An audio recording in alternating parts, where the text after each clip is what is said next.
presented by Sahu Brand Official. बाप के कपड़ा हाउ तोहर गइल,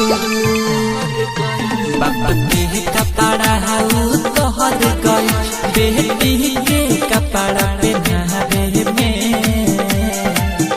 बेटी कपड़ा हाउ तार दिहल सबय डके मानावे में, बेटी कपड़ा हाउ तार दिहल सबय डके मानावे में। बाबा के कपड़ा हाउ तोहर गइल, बेटी के कपड़ा पहनावे में,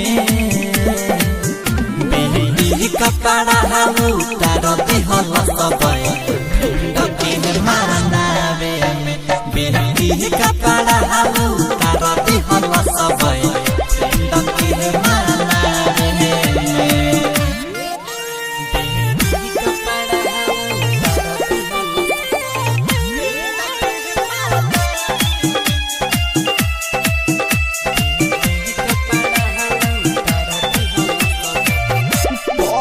बहना कोई बाबूजी के पवाड़ी झुकाए दिहला,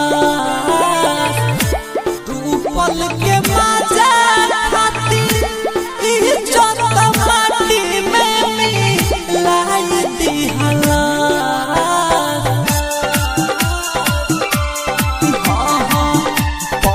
बहना कोई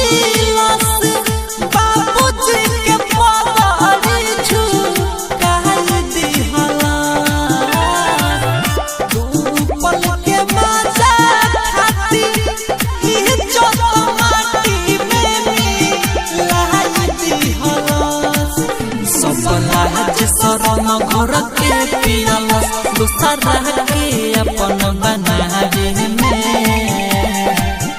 बेटी कपड़ा हाउ तार दिहल सबय डके मानावे में, बेटी कपड़ा हाउ